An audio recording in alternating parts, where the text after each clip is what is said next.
Hello. Hello. Hey, how are you doing? I'm doing pretty good. I've been playing a lot of video games today to get myself all psyched up for this, and I'm happy to be here. Awesome. Thanks for having me. Thank you for being here. Chat, make sure, let me know. Thank you, Sekhmet. My mod says audio is good. That's my number one concern always. Yes. So, are you all right if we start off with a premiere? It's about a 4 minute long cover of one of your songs, and I'm gonna let you listen to it to piece together which one it is. I love it. All Let's do right, it. let's do it. Let me make sure I can. I think I have to stream this to you probably, Discord, but I could do that. Yeah, I was trying to. I've actually got the stream pulled up on a window on my computer, and I'm just talking to you through my phone. Okay. So I think we should be good. So you shouldn't have to do anything extra. All right. Well, let's get it going. So this Awesome. this was composed by or arranged by Donut Shoes, who is in chat, and it features myself on flute, McTastic on trumpet, and Donut Shoes on I think tenor saxophone, and my sister on Barry. Awesome. I can't wait.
All right, I am back now in Discord.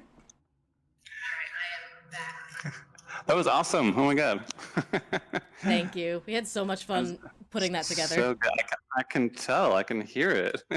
I definitely never imagined the shimmering frontier music rearranged. It was like a Latin groove. Mm-hmm. Very cool. Latin jazz is one of my favorite genres.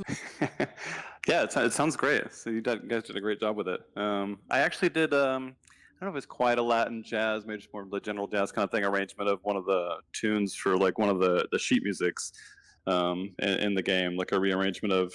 It was kind of originally supposed to be like the core theme, but it's just I think a track that plays in the dirt biome now.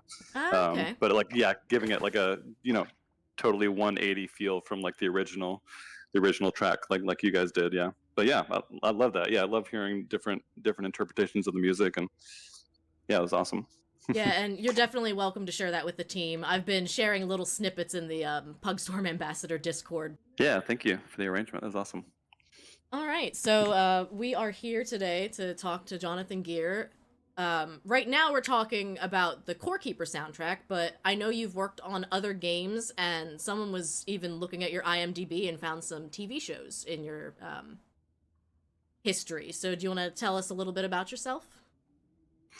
Yeah. So yeah, I grew up in Texas and started, doing music when I was about 10 years old. I'd say started taking piano lessons, and so I mean, I guess I started like kind of late with music in general. But once I got into it, it was like that was it. Like I knew like what I wanted to do. I was just playing piano, and as soon as I started playing, I started just kind of making up my own stuff, and of course I'd been into video games as a kid with the NES, and I think we even had an Atari at my grandmother's house, playing some of those like early Atari like Olympic like track and field kind of games, and but yeah, so I always had video games in my life growing up, and I ended up majoring actually in college in film scoring, but then and I've done a little bit of film here and there, and I have had some music like in I guess quite a few different TV shows, but those all that music comes through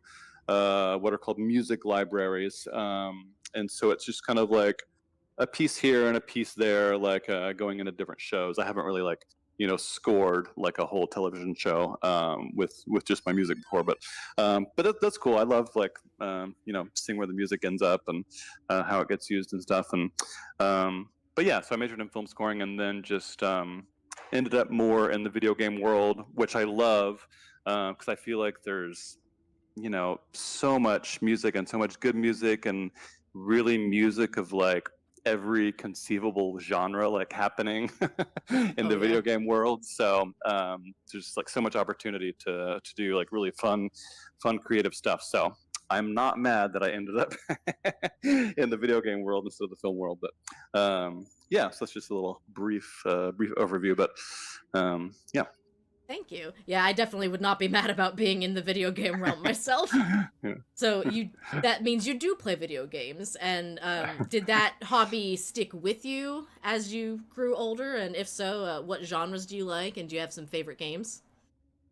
Yeah, it's definitely stuck with me throughout my life. I did, my husband and I did adopt a couple kids over the past like I guess 5.5 years ago. We adopted our daughter, and then our son like 2.5 years after that. So um, I'm going somewhere with this. So my video game playing time has been decreased a bit, but I'm starting to get back, and I'll go through spells where I don't really play a whole lot. But actually, I just started playing recently again. I'm playing like after we put the kids to bed, I'll play for an hour or two. I've been playing this one, the Expedition 33, Ah, yep. which is great. I'm really loving that one. Just all the aesthetics, and actually the music is really great too in that one. And then the Altars I started a few days ago, which is also super fun, very unique game. Kind of it's like a sci-fi like exploration, and you're the last guy who spends stranded on the ship trying to like make your way back home, but then you have to like make copies of yourself to get everything done. But they really like go all in on the theme and how it works with the game mechanics. And yeah, so genre wise, I love like a good I love all the classic like Nintendo franchises, all the Zelda and Mario games, and so I love a good platformer and good kind of adventure game like the Zelda games. And then I just played through Astrobot with my daughter not too long ago, which was super fun. I feel like that's like the PlayStation's new Mario. Yeah, Super cool. Like the boss fights were great, the levels were great, like the music, like everything was just pure joy in that game. I've never had a PlayStation, but that is the one game that made me consider. I was like, well, because it looks It so is. good. It is really good. I highly recommend it. Yeah, great music also as well. You gotta love the good Um, music of video games. You really do. yeah, and honestly, I wouldn't have played it, but the Pugstorm, the team I'm working on with Core Keeper, their Christmas bonus present to everybody was to pick out I think it was either a PlayStation or like a Switch or an Xbox. And so I was like, well, okay, I guess I'll try it out then. So I probably wouldn't have been playing it either, Fair enough. Fair enough. but yeah. So you mentioned that you started your musical adventure on piano. Did you pick up any Mhm. other instruments? I not really. I played some French horn and band, and I did that all the way through high school, like from middle school through high school. But I didn't really stick with it like beyond the high school level. And then I like to sing, and I've actually sung on some video game soundtracks that I've done for this cooking game series. But even that, like I always hesitate to call myself like a professional like singer. But so really, piano is like my main instrument, and the one I feel comfortable telling people that I can play. And I've kind of dabbled around on some other things, and even used some stuff for recording. But like when I play guitar, I literally have to record it like a bar or two at a time. Like I'm that's the one other instrument I really wish I could play like proficiently would be the guitar, just because it's so portable and flexible, and can do a lot with it and easy to take with you. And I've kind of started a few times and then to learn, and I can strum a few chords, but yeah, piano is pretty much it. That's my that's my instrument. I'm always very like impressed and like a little bit jealous of people that are really good at like lots of different instruments, but that's not me. I can load up the sound. I can load up the sound of my MIDI and play it. Hey, that's all you need sometimes. Yeah. My sister was the one who got the talent to be able to play like every single instrument.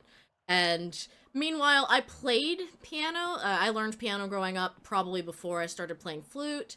And as soon as I passed piano proficiency in college, I was just like, all right, I'm done. And sadly, I Really. haven't had a piano to play in years. But I do still play the flute, and I marched trombone in college just because it was more fun to play something different. Yeah. Right. Nice. No, the flute sounded great. Thank you. So I'm curious then, and this is something I probably should ask Donut Shoes as well, but what kind of composition software do you use when you are composing? Do you usually compose the full score first in something like Finale or Notepad and then recreate it digitally, or do you take an approach without sheet music? I'd say probably 98% of the time. I don't know. Pretty much always, I'm just working in Logic Pro. I've got a Mac Studio, which I actually pretty recently just upgraded the computer. So yeah, working on Logic Pro with just lots of different plugins, um, and yeah, usually I'll just create in there and not really use notation. Every once in a while, if I get something that's real like contrapuntal, I really want to see. I mean, Logic has like a notation section, a window, but it's pretty garbage. Like so you don't really want to mess with it. So I use Dorico. I used to use well, I started with Finale, and then way back when switched to Sibelius, and then eventually switched to Dorico a few years ago. So I use that for my notation. Um, but yeah, but usually I don't even go into the notation, at least for most of the video game stuff, unless I'm, the song is basically finished and we want to do any kind of live overdubs. Like I did that for the Owlboy soundtrack.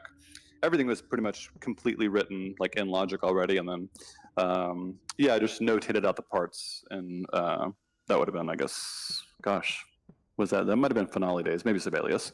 Would notate parts just for individual musicians to have a flute player, a violin come in, cello, just kind of overdub stuff to give it like that nice kind of acoustic sparkle.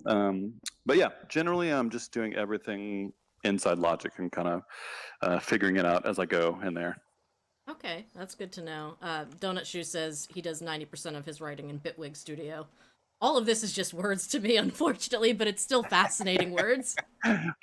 I've heard of Bitwig Studio. I've never used it before, but yeah, another DAW, digital audio workstation, I guess.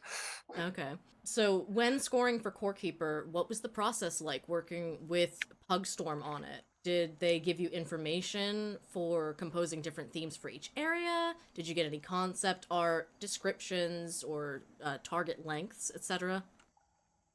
Yeah, when I very first started with them, I'm trying to remember when that was. At very end of 2021, beginning of 20, I think it was beginning of 2022, maybe. We started. There was they had a good amount of art and descriptions and and links for the tracks. We started out originally. Well, at the very beginning, I just kind of experimented with different ideas and just for the sound of the music, and so I have lots of like little early experimentation files on my computer still that stuff that wasn't used in the game, stuff I was just kind of working on to figure out the sound. And but once we kind of had the sound figured out, probably for the first, I don't know, 7 or 8 tracks, they were fairly short. They were around like between a minute and minute and a half each. And then once I'd done those, and I was kind of like, really on board with the team and the game, they started extending the tracks for to closer to like 3 minutes, a little over 3 minutes for each track, and having 3 to 4 tracks per biome. And but yeah, once I'd been on board for a few months, I could there was lots of art, and I'm on the Discord channel for Pugstorm, for the developer, and they're posting every day all sorts of stuff in there and like new art that they're working on. And but I was able to go in into Unity and test out the game and different things, and which I haven't been doing as much anymore because so I started out doing just the music for the game, and then I think around like October 2022, they hired me on more as like an on-retainer employee to do both the music and the sound effects for the game. So that's when I started kind of getting into Unity, to implement the sound effects and stuff more. So, but yeah, I hope that answers the question. It does. It does. Um, let me see. My next question is, did you have any specific inspiration for the Core Keeper soundtrack? Aside from, being able to play the game to see what it was actually like, was there anything else that inspired you?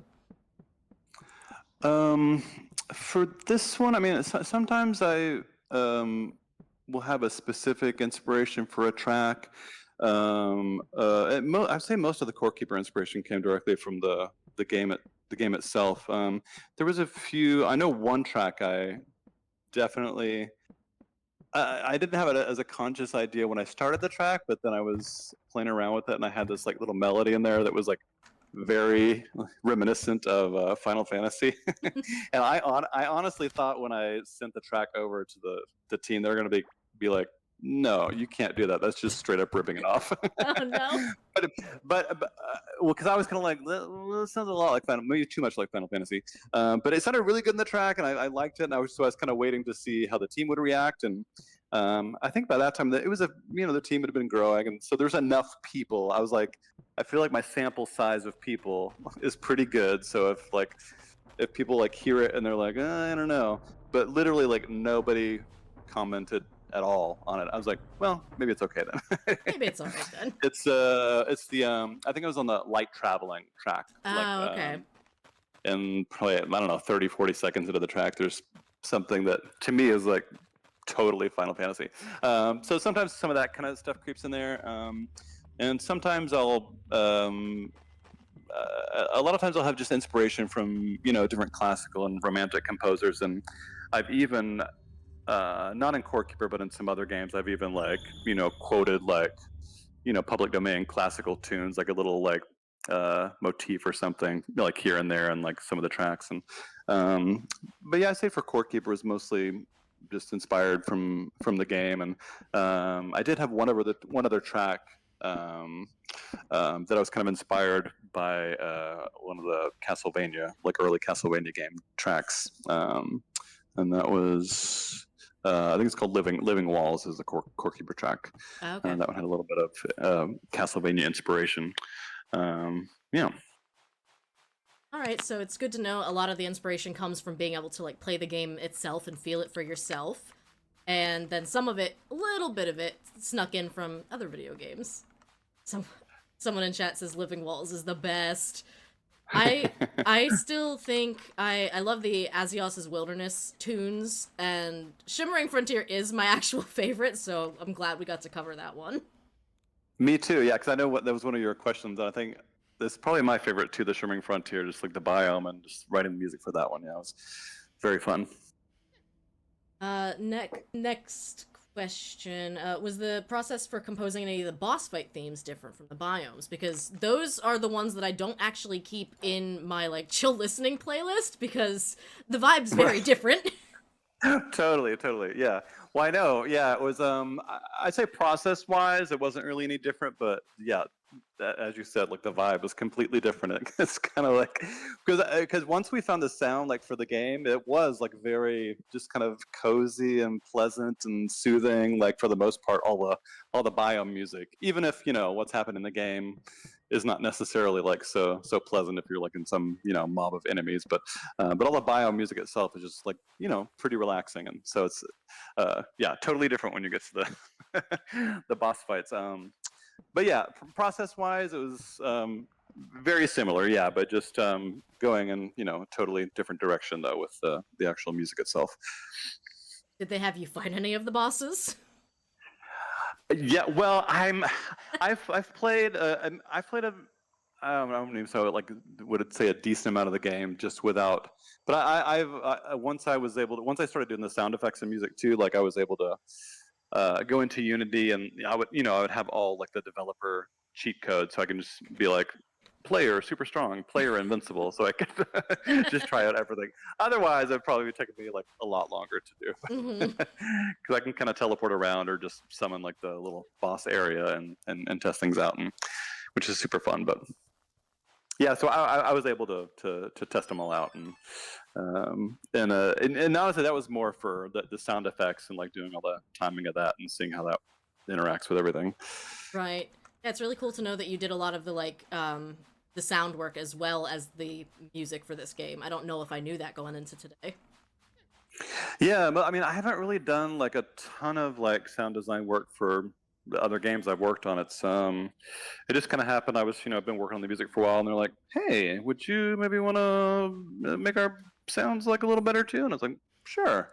um, but yeah, I did most of the sounds on Owlboy too. But most of the other stuff I worked on, it's just been the music. Um, but yeah, that's a totally different process though, and one I'm still kind of learning about. But yeah, it's been super fun to have the opportunity to work on that skill set as well with Core Keeper. Very nice. Which biome in the game is your favorite? Is it the crystal biome? I think it is. Like I was kind of trying to decide between. I mean, it's very hard. I don't know. I'm honestly like terrible with favorites. You've just in general, like, give me your top 10 movies or this or that. I'm like, oh, it's so hard to choose. But yeah, if I had to choose, I would probably go with The Shimmering Frontier. It I'm is. kind of yeah. It's just so beautiful. It really is.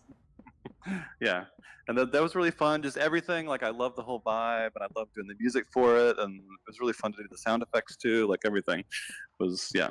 That would be my favorite. It is Perfect. hard to choose though, but It is hard to choose. I think some of my least favorites. I am so bad in the desert. Like it's such a pretty biome, but I am very bad at surviving in the desert, and therefore that has made it my least favorite. yeah. As happens. That's right. I had a waypoint here. I forgot. Well, there we go. Easy to get back to next time. But yeah, it's always nice to know whether there's like an actual favorite or not. And I don't think that it shows in your music, but it is funny that it's also my favorite biome and some of my favorite tracks of the game as well.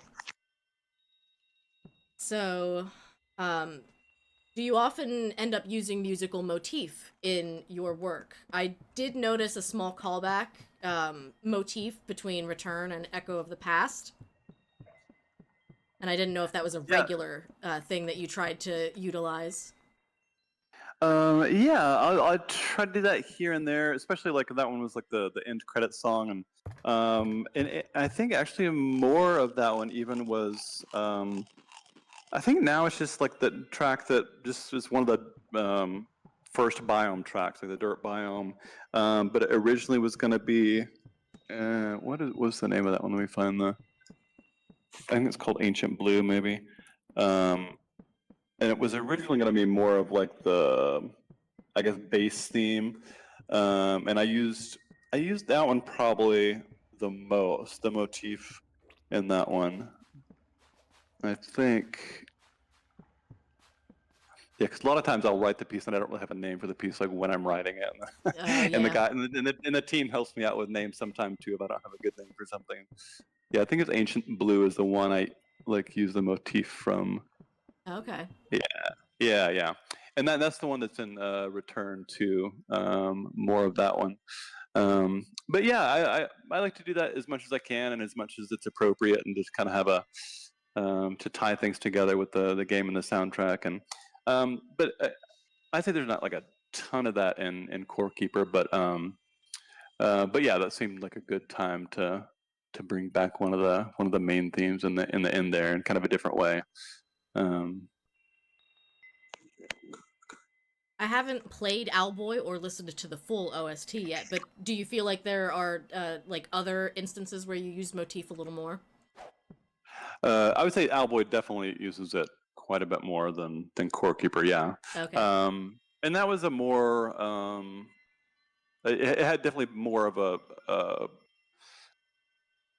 And I think you were mentioning how Owlboy was I believe Owlboy is kind of more of a like narrative driven game. I again from not having played it and just having like heard a little bit of the music.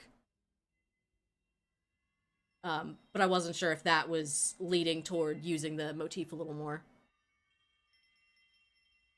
So we've got some questions in chat, I think, about the beginning of the video game process, like mhm. whether it's more playing around and seeing where things fit out or more intentional. It sounded like there's a process to finding the actual sound for the game by making a lot of smaller tracks and then kind of lengthening them and fleshing them out once the team kind of agrees on what the sound is. Is that about right? Yeah, that's totally it. At least, I mean, I will say that can probably um, is a bit of a different experience, like for each developer or team. Um, but generally, that's kind of the way it's been for me on most of the developers I work. So I think the last question I have here is whether there are other video game composers that have inspired you in the past, whether or not you feel like it comes through your work.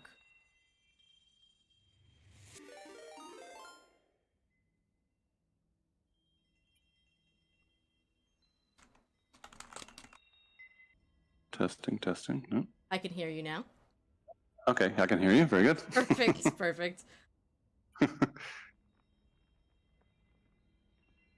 Good. I'm still live. Someone rated in and said that they were having issues with like Twitch connection, and I was just like, "Oh, please no. That's the Okay. last thing I need right now." All right. So I think I just have one more question from my list before we open it up to like a chat Q&A.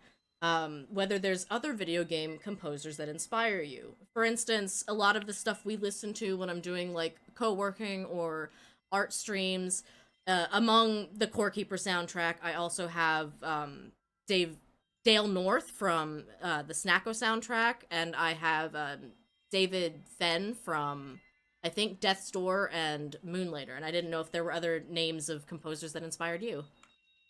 Yeah, I was just starting to make a list before. But yeah, David Finn is a good one. Yeah, I just played the Death's Door not too long ago. Yeah, it's a great soundtrack.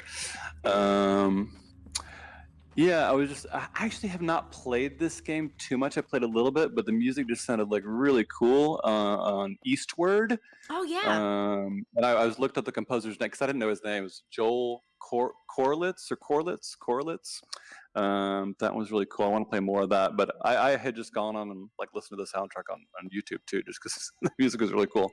And a lot of the like classic like big names I love. Koji Kondo, hmm Nobuo Uematsu, all the Final Fantasy and everything. Those are all I really grew up on those Final Fantasy, like the early games, like I think Final Fantasy 2 was like really the one where I was like, oh my god, I love this so much. Shadow the Colossus, I love that score. I had the composer's name, I might butcher this, Kow Otani.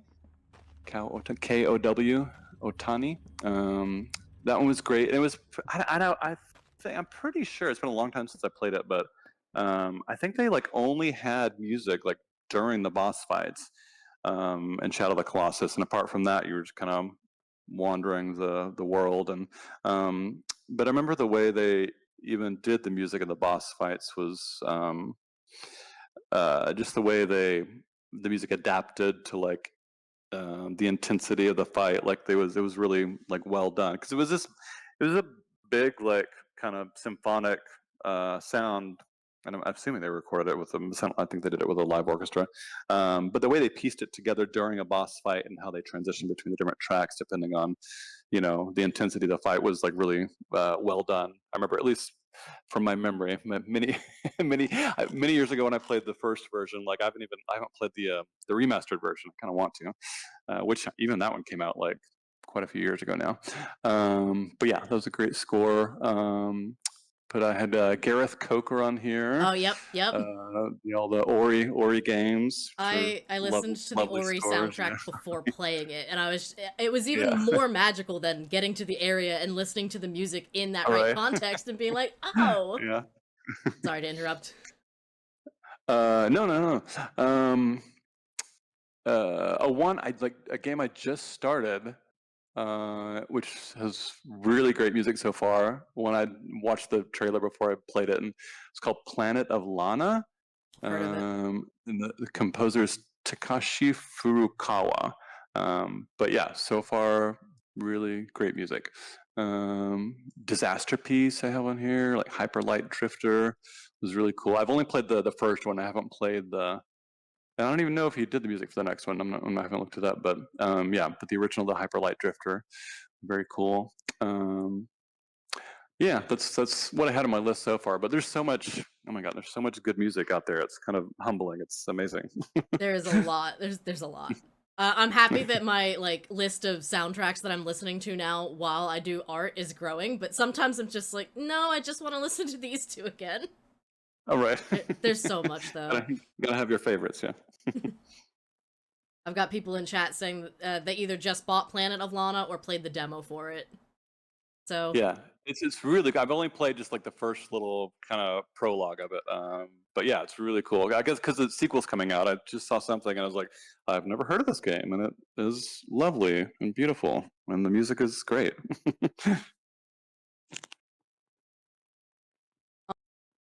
got some questions from I think from Brooklyn.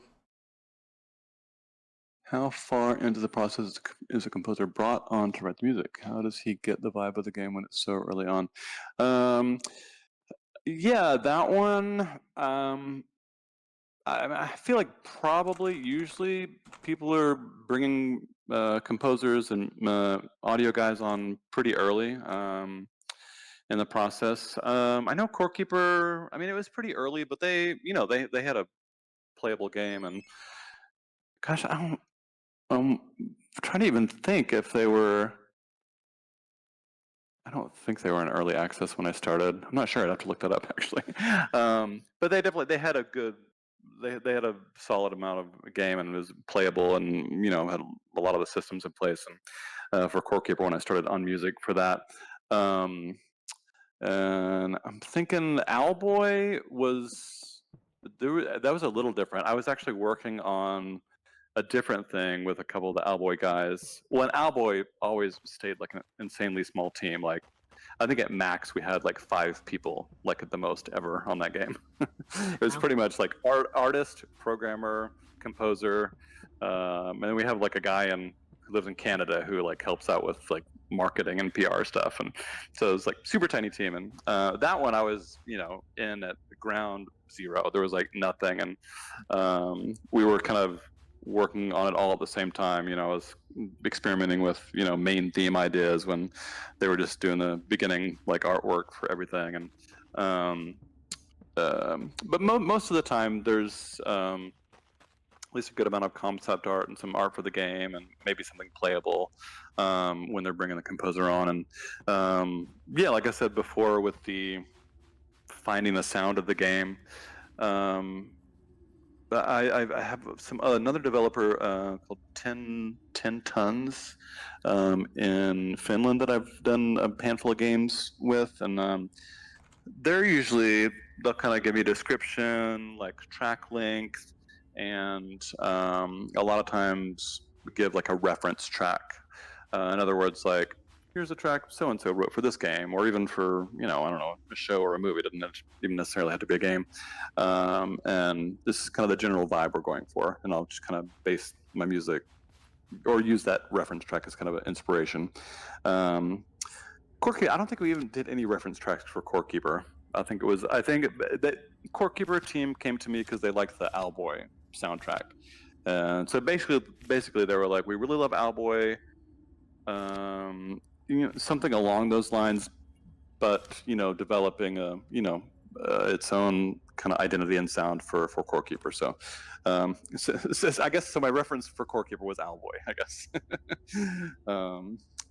Yeah. So yeah, a lot of just like experimentation, like in that beginning part, and which is kind of fun. You can just kind of play around with lots of different ideas, and it's kind of a fun part of the process.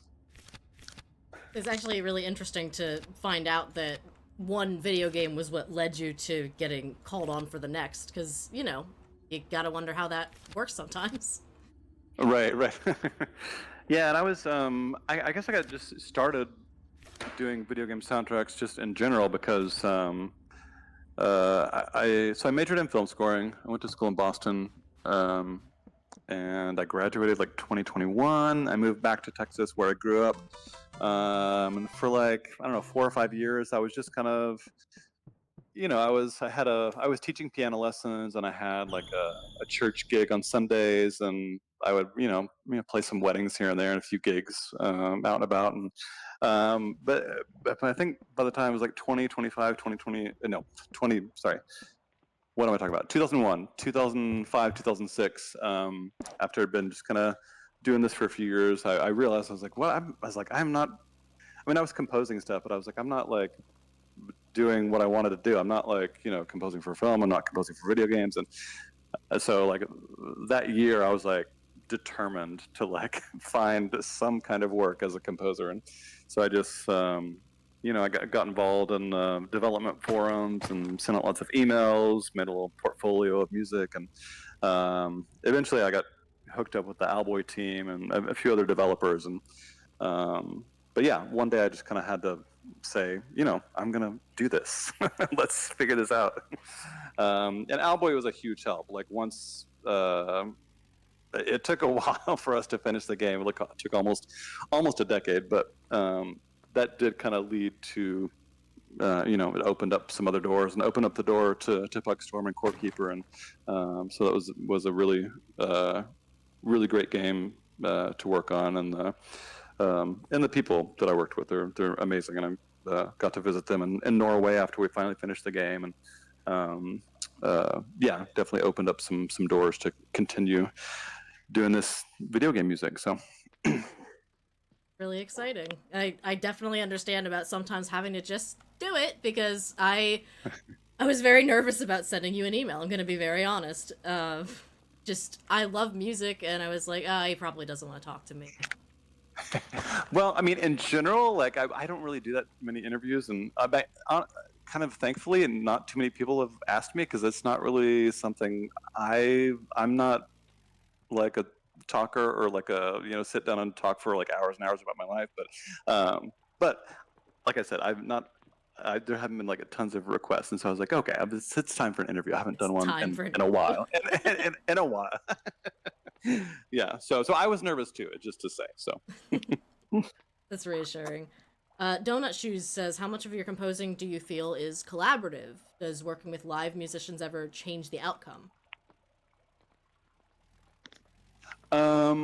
Most of the time I am just kind of in my little hermit composer cave, like doing my thing, but I would say, in regards to like the live musicians, honestly, I wish I could do more stuff with live musicians, because I love doing that, and I'm always kind of trying to get developers to sign off on that. But because I did that with Owlboy. With Owlboy, I wouldn't say like it dramatically changed any process or anything, but I think it did like significantly made a significant improvement in the music and in the sound and the emotion. Just having those live instruments. And I don't know if I should make like an A/B like video or something, but it's like if you listen side by side to like the MIDI version, which I really worked on the MIDI stuff and made it sound like as good as I could, and it sounds good. But even when you A/B like a really nice MIDI mock-up, then with the live instruments and either in place or blended with the MIDI, then it's a pretty noticeable difference.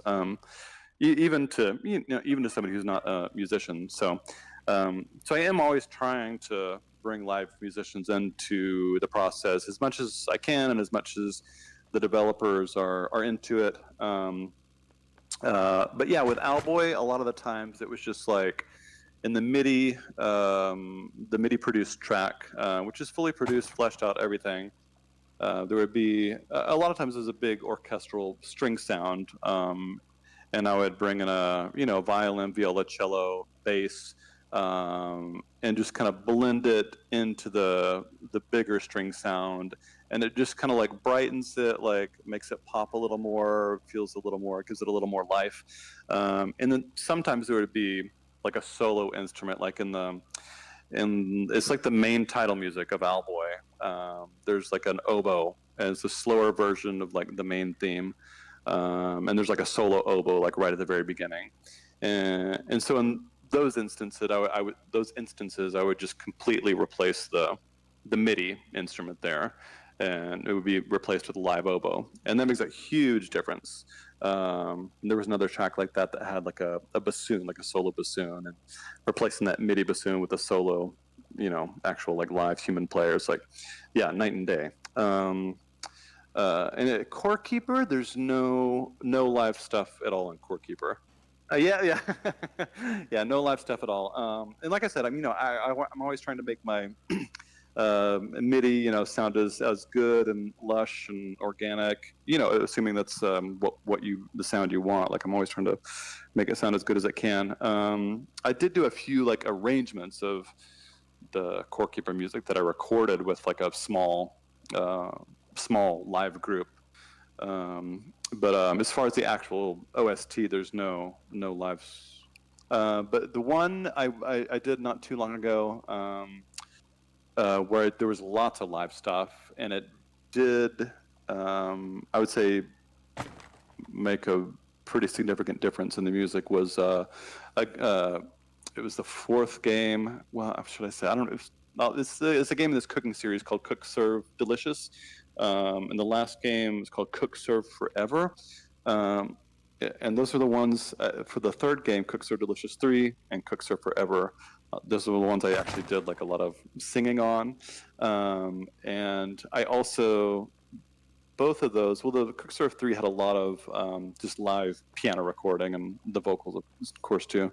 And then the Cook Serve Forever, I invited a lot of different people to do. I left room in the MIDI tracks for people to put in solos and kind of do their own thing in there. Because there's, I guess, pop / jazz is mostly on that one. It's got a little bit of Latin jazz in there too, with some weird like Spanish pig Latin thing that I did for the games and the vocals. Yeah, that one the live instruments made they were pretty big impact. Just because I left some space for some improvisation and solos, and there was enough of the live overdubs that it was a pretty significant chunk of the sound. So, which was great. And I got to reconnect with a friend from high school who lives in Chicago. He played a lot of beautiful flugelhorn and trumpet parts on it. And yeah, so I'm always trying to do more with live instruments. I know I did bring it up to the Core Keeper developer at one point, but yeah, we never ended up adding any. But yeah, it's always something I'm trying to do as much of as I can. Yeah. Oh yeah, current favorite band or album or something you're listening to a lot lately, whether it's video game or not. I've been listening to. I'm gonna pull up her name because I'm gonna Ichiko Aoba, I think that's how you pronounce it. She has an album that just came out called Luminescent Creatures. Yeah, Ichiko Aoba. Luminescent Creatures. She just came out with not too long ago. I've been listening to that a lot. A little bit as inspiration for something we're working on with the Pugstorm, and but it's really gorgeous. It's very this one, and I think a lot of her stuff is very kind of ethereal and meditative, and it has a lot of just like really beautiful melodies and interesting like harmonies. But yeah, definitely recommend Luminescent Creatures. What else? That's kind of been my main one I've been listening to. I don't know if you've heard of the singer Arouge Aftab. She's really amazing. Just very kind of minimalist, little bit of like jazz influence, but her voice is just like, she has the most incredible voice. Arouge Aftab, AROOJ AFTAB. She's really amazing. My friend invited me to go see her, and she's doing a show in I think in Denver in Colorado, like in September. And I was like, it's tempting.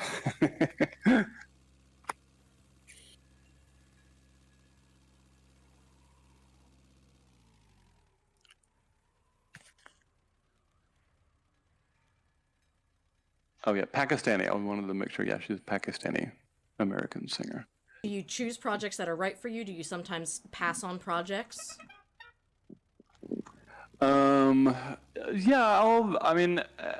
Yeah, I'll sometimes pass on things. I'm not. I don't get like my inbox isn't like like just flooded with things so much that I'm having to turn down like tons of work or anything. But yeah, I would say like I don't say yes to every single thing that comes my way. But if it looks interesting and looks like it would be kind of aligns with my skill set, and I'm getting good vibes from the developer and the project, and and the budget is okay, or we can work out something, then I'm definitely inclined to say yes, unless there's red flags or unless it's just not like a good fit for me at all. But usually when people come to me, that's because they've heard something else I did and they're wanting something that's already in my skill set. So So I guess most of the people that come to me, I have said yes, but I've turned down a few things here and there, either for budget reasons or otherwise. But So one of the questions I wanted to ask was, is there anything else that you are currently working on, or any uh, upcoming games? uh, yeah. So I've been like part time with Pugstorm, working on Core Keeper, and then they have another game that they're working on called Kyora, Yeah, that they announced at the Game Awards. So I'm working on that as well. I've done a fair amount of music for that, it's exciting. and sound effects too. So I'm working with them on that, and then I finished the Cooks Are Forever soundtrack a little while back, and I'll be working on some more stuff with that developer. His name's David Galindo, Vertigo Gaming. And I will do some stuff for music libraries here and there throughout the year, and that's the stuff that ends up kind of all over the place. And like when you we were talking about the music that ends up in TV shows, that stuff comes from the music libraries, and usually with those it'll be it can vary, but they'll have like a CD of 10 to 12 tracks that's in a certain style. It can range from Latin jazz to orchestral adventure music to like light underscore pizzicato, like kind of things, like anything that you hear in the background in a show or like a reality show or competition show, really anything. So I'll do some music library stuff.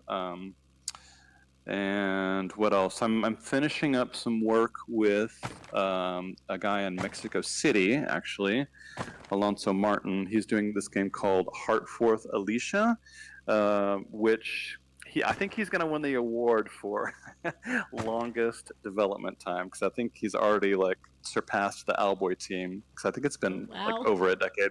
I think it's been over a decade now, but he's still plugging away at it. And this last bundle of music tracks I'm almost done. I've got one short little like mini game music piece that I'm about to finish up, and I think this is one of the last kind of bundles of tracks I'm doing for him. That's what he tells me. He says we're very close. So so I'm finishing up that. And then whatever other spare time I have, I like to try to write a little chamber music here and there. I had a piano trio, piano, violin, and cello that I played with quite a bit back in the day, that I wrote a lot of music for, which was super fun. But I don't play with them as much anymore, but I play with them in a tango band, which also adds bass and bandoneon. And so I've arranged some of our trio stuff for them, and I've written a good amount of original stuff for them. And so that's always super fun to when you've been playing with a group of people for a while, and you can write music for them and have it performed, and that's always very exciting, just to have the live music and to really know the people that you're writing for too. So yeah, I like to kind of do a little bit of everything, and be able to kind of bounce back and forth between different stuff like that. I do appreciate having variety in my life as well. I wish I had more time to be able to play, but that's the one thing that, Right. between full-time work, part-time streaming, it's just like, yeah, I don't think I have time actually for any for any ensembles in my life. But hopefully someday soon. Someday, yeah, someday. But yeah, Um, I actually want to. Yeah, now that we just moved to Mexico not too long ago, but I want to find some kind of group like here to either anything really, like maybe a choir to sing with, or like if I can find a chamber group to play with. Partly just so we'll have at least the music connection, and then I can have people to practice my Spanish with too. yeah, oh, that's fair. My sister actually just played a jazz band called the Final Boss Jazz Band, and it was all video game music. And I was like, oh my gosh, this is everything to me. Can I join your Yeah. group? I know I can't because I don't have time to attend recitals or practices, but I want to be in it. Yeah, we have to find some time. Yeah, it's because it's very satisfying and like it just makes you feel good, like to be making music with other people like that. Yeah, Oh yeah, it's a there's a connection there. good good for the soul and the body. Kitty cat? Well, that's a good question, Donut Shoes. Um, where do people like us buy or stream your music the most, and how can we support you best? Yeah, I've got music. Probably the best thing is to buy albums on Bandcamp. And I'm just jonathangeer.bandcamp.com. It's got all my stuff on there. But yeah, I'm also on, you know, almost all my stuff is on streaming, and most of the stuff is through Spotify. Um, and yeah, streaming, yeah, I know people complain, and like it's not great. You get paid 0.000 whatever per stream, and Oh, but it everything helps. But yeah, the most helpful is definitely like just buying albums on Bandcamp for sure. Um, yep, that is the one. Yeah, this one I just put out. It's called Terror Squad. It's actually for a game that never ended up getting developed, and it's the same guy that I've worked on all the Cook Serve Delicious games with. He did this one game called Chef Squad, and I still don't really understand even totally how it worked, because it was a game that you play like on Twitch in a stream, but with other people. And it was like a multiplayer game, and it was kind of like doing the cooking sim game thing. But I never actually played it, but I wrote a bunch of like silly songs for it. And, and this was going to be like a similar thing. It was going to be a Twitch game, but this was going to be like a horror themed Twitch game. oh no. But it was never developed, and he was like, it's never going to be developed. So if you want to, throw the album out there, go for it. So that's what that one is, the Terror Squad. Okay. Hey, little kitty bitty. Um, yeah, so Bandcamp, but yeah, if you can't afford to buy an album, go stream it. It's okay. I will take the streams. Fair enough. Um, I- so Nat has a question that I also have. Did you take AP Music Theory in high school? Um, I don't think I took any AP music theory. Like, well, not like in high school, but I Mm-hmm. did. I had a piano teacher in Dallas who we had separate group theory classes. They got fairly advanced, and I would take what even it's like TMA, like they have theory tests, like for each level all the way up through high school. And by the time you get to that, end of high school level theory test, it gets pretty intense. Like you're pretty set up for some high level theory stuff. Yeah, so I did music theory like all through, and like yeah, and had the separate like classes for that, and so I was pretty set on my theory. Yeah. Nat and I both took the AP Music exam in school, and I remember I got a 5, which I think it's out of 5. And then I went on to college, and I don't think I learned anything new in music theory courses until I was in my senior year. And I was just like,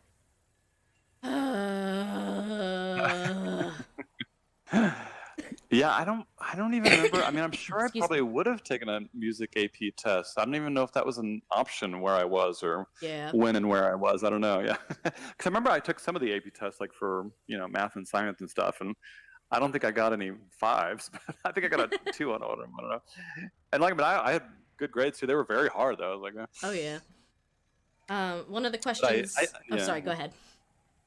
Oh no. I did take once I got into college. I did take some like place out exams for classes.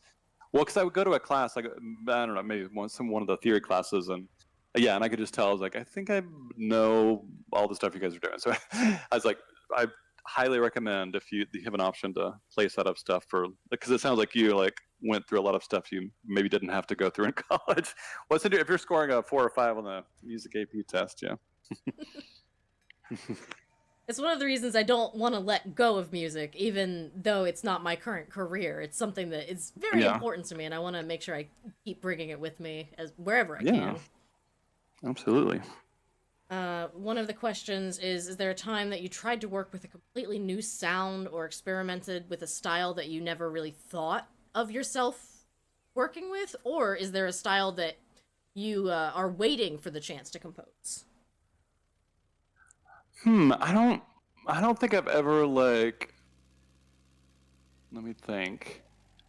Yeah, I don't think I've ever like worked with something that I like just regret attempting. Because I mean, I love like even if I'm not always, the best at a particular genre or style, like I definitely love trying new styles and new genres and new sounds and like this one I did was kind of like a uh, it's on Bandcamp actually. I can pull up the link. It's called Neon Chrome. It's kind of like a retro kind of cybernetic kind of game. It was a pretty different kind of soundtrack to work on, and that one, and it turned out really well. I was like very happy with how that one turned out. I'm gonna try to find the link. And I did this one that was very kind of unique, I guess, for video game soundtracks, but was kind of right up my alley for this game called King Oddball, and it was I think it was just like a mobile game, but they wanted a soundtrack that was. Oh, I was trying to. Maybe I can log in here. Oh, never mind. Okay, never mind. I was going to try to post it, but I don't know what my login is at the moment. Yeah, for this game King Oddball, they wanted a soundtrack that was sounded like a Astor Piazzolla, which is he's a tango composer, a nuevo tango composer, and he's actually the composer that my tango band plays. Like we play all the music of Astor Piazzolla, and then we started doing originals and different stuff too. But when the developer asked me to do this like Astor Piazzolla style soundtrack, they didn't know that I played in a band that played all of Astor Piazzolla's music. So it was a very kind of like random niche thing, and I was like, "This is literally right up my alley. I can do it."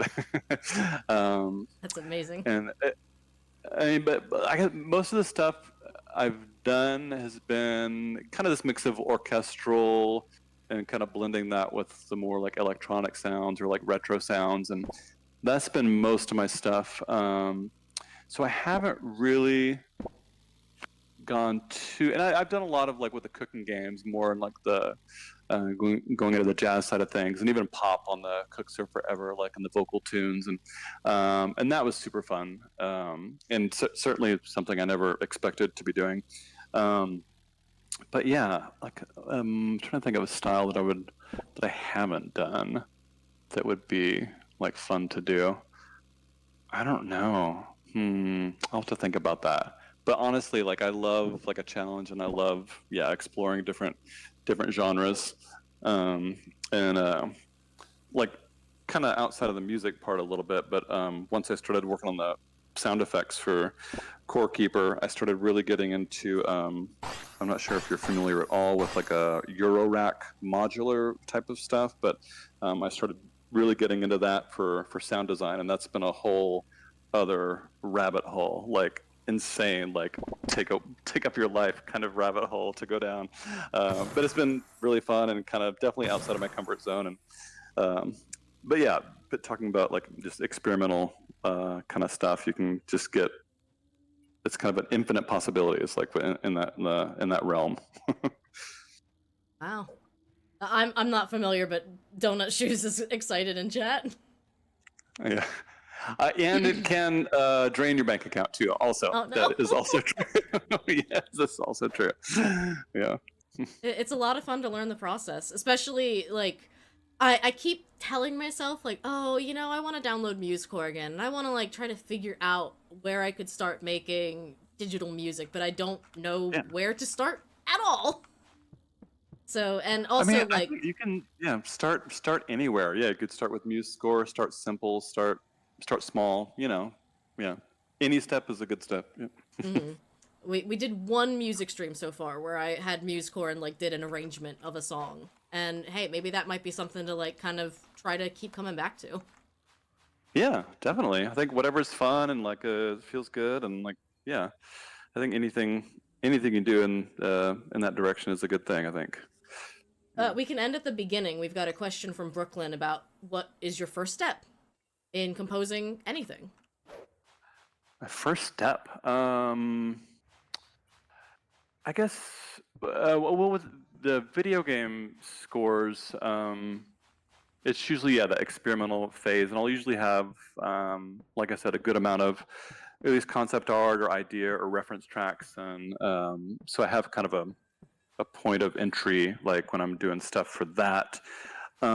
With other things, like if I'm doing like some chamber music writing, writing for my tango band or piano trio.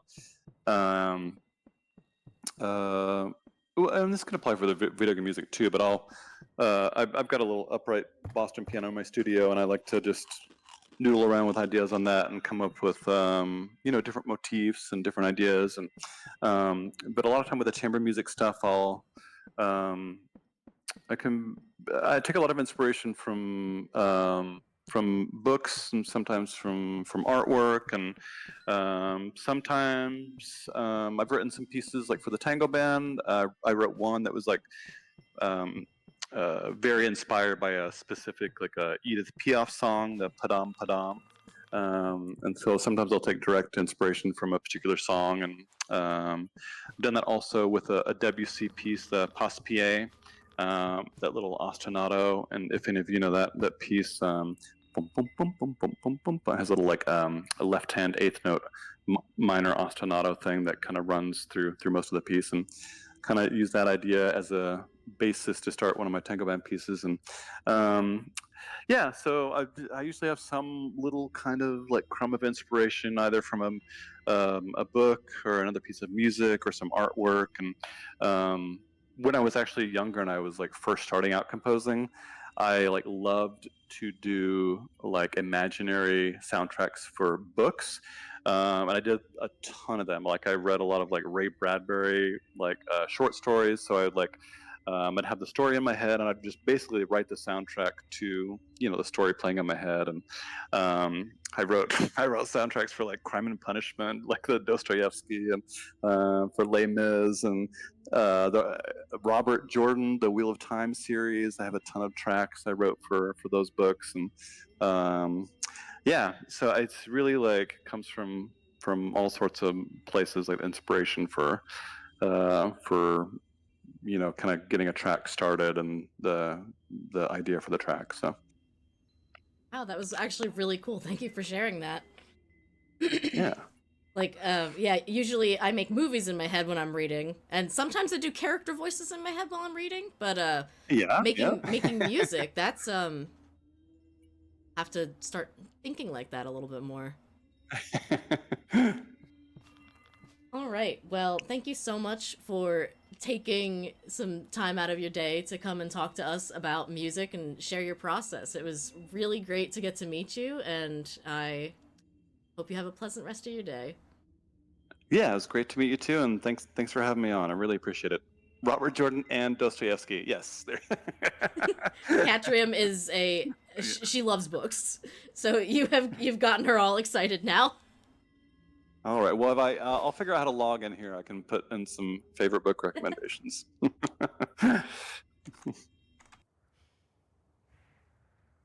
Thank you, Johnny. I really appreciate it.